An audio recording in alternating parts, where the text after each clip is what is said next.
안녕하세요. 오늘은 케이스에 대해서 얘기를 해볼까 합니다. 지난 시간에 리드랑 비슷해요. 리드랑 굉장히 비슷합니다. 그러니까 리드에서도 그렇고 케이스에서도 그렇고 이제 고객과의 연결인데, 리드가 이제 신규 고객 위주의 연결이었다면 케이스는 이제 기존 고객, 주로 이제 기존 고객 중에서 뭐 불만이나 AS 뭐 그런 것들을 이제 주로 담당하는 데 쓰이죠. 쓰이라고 만들어놨죠. 꼭 그렇게 안 써도 되지만. 그래서 일단은 기존 고객이 불만을 표출하는 방법이 여러 가지가 있겠죠. 뭐 예를 들어 우리가 웹사이트가 있으면 웹을 통해서 불만 접수를 할 수가 있고, 이게 제일 사실 좋죠. 관리하기도 깔끔하고, 전화가 있을 거고, 이메일이 있을 거고, 방문이 있을 거예요. 근데 이제 요 세 개는 사실 세일즈포스에 자동 연결이 돼요. 이게 이제 세일즈포스에 전화번호를 넣을 수가 있거든요. 그러면 이제 이메일, 전화도 걸면 이제 세일즈포스의 웹 상태에서 전화를 받는 거예요. 이거는 라이센스가 필요해서 데모 버전에서는 지원하지 않는 것 같더라고요. 그런데 이제 방문을 하게 되면 그냥 이제 직원이 불만 접수를 컴퓨터에 이렇게 툭툭툭 쳐서 해야겠죠. 그리고 웹은 웹2 리드랑 비슷하게 웹2 케이스가 있어요. 웹2 케이스. 그럼 이제 웹2 리드랑 거의 동일하다고 보시면 돼요. 그리고 이제 새로운 게 이메일인데, 이메일은 어떻게 작동을 하냐면, 우리가 예를 들어서 support at 회사 이름을 뭘로 하지? 톨닷컴이라고 할게요. 예를 들어서. 그러면은 요걸로 메일을 보내면 얘가 이 세일즈폴스로 자동 포워딩을 시키게 하면 돼요. 그러면 세일즈폴스 케이스에 메일이 이제 요 아이템이 생기는 거죠. 생성이 되는 거죠. 그러면 이제 사람이 차이점이 뭐냐면은, 이 서포트의 폴닷컴은 메일이니까 만약에 뭐 서포트하는 사람이 5명이다 그러면은 5명 이걸 들어가서 회신하고, 그게 간단할 수도 있어요. 이게 어떻게 보면은 좀 더 좋을 수도 있는데, 예를 들어 회사가 커요. 막 10,000명이야. 그러면 요 메일을 관리해야 되는 사람이 1,000명이라고 가정을 해볼게요. 그러면 이 메일 주소는 하나인데 1,000명이 이걸 다 들어가서 관리하는 게 약간은 어려울 거잖아요. 누가 도대체 누굴 해야 되고, 누가 뭐 어떤 걸 회신했고, 이런 것들을 도무지 이제 관리할 수 없으니까. 그래서 이제 케이스를 생성해서 케이스 어사이먼트를 통해서 케이스를 관리해야 되는 거죠. 근데 사실상 이메일은 관리하는 게 쉽지 않아요. 왜냐면 이메일이 이제 조건을 달아야 되잖아요. 예를 들어서 어떤 사람이 이제 제목을 이제 보면 도움 필요 하고, 내용을 뭐 이제 톨닷컴이 뭐 하는 회사인지 정해야겠네. 톨닷컴이 컴퓨터를 파는 회사라고 해볼게요. 그래서 뭐 안 켜져요 이렇게 보냈어요.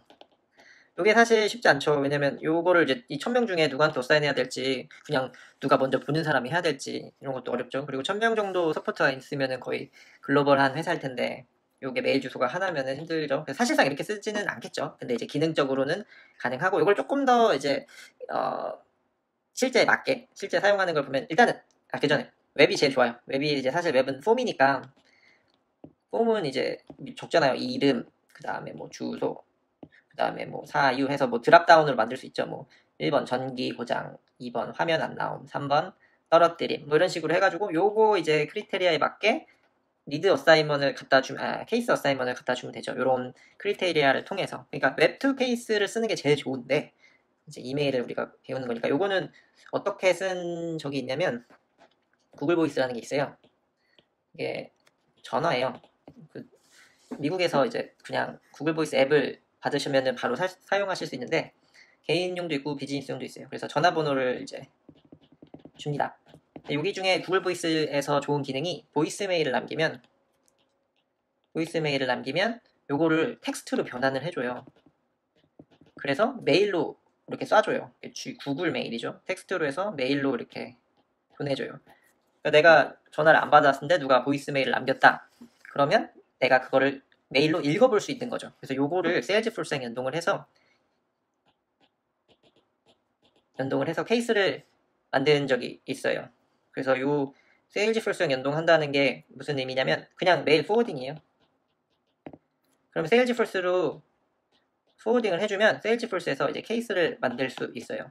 근데 전화번호가 제목에 있으니까 그 주별로, 미국에 있는 스테이트별로 담당자한테 뿌려줄 수가 있는 거죠. 예를 들어서 562는 LA니까, 만약에 이 포워딩된 이메일이 서브젝트에서, 보통 이 메일을 보낼 때, 그러니까 구글에서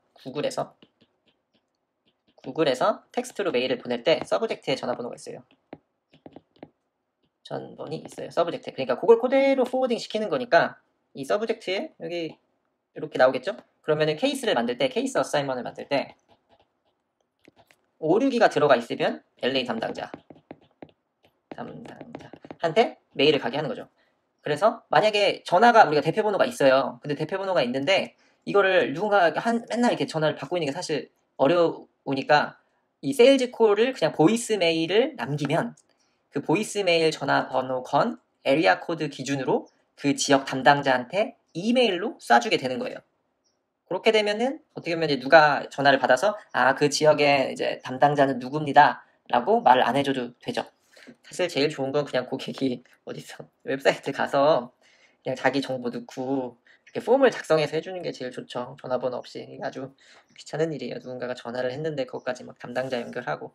하지만 뭐 고객이 필요하면 비즈니스에서 이렇게 조금 해야 될 수도 있으니까 이런 식으로 구성이 가능해서 이걸 한번 알아볼게요.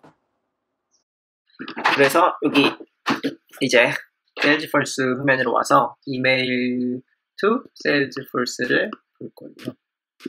셋업으로 가서 설정하는 건 굉장히 간단합니다. 셋업으로 가서 검색에 이메일이라고 넣어주면 이메일 to 케이스가 있어요. 이메일 to 케이스. 그러면 continue를 눌러서 여기 이제 주소를 넣어주면 됩니다. 주소를 이제 서포트에 예시로 들었던 tool.com 이런 걸 넣어야 되는데 저희가 이제 tool.com이라는 도메인을 가지고 있는 게 아니니까 제가 가지고 있는 요 Gmail 요거를 이용해 볼게요. 그래서 이 이메일을 이렇게 넣고 내 이메일을 이렇게 놓고 이걸 이제 이메일을 보내면 태스크를 할 거냐 이런 건데 이런 건 안 하고 케이스 오너는 이 이메일로 보냈을 때 직원 1이 오너가 되게 하고 이제는 이메일로 할게요.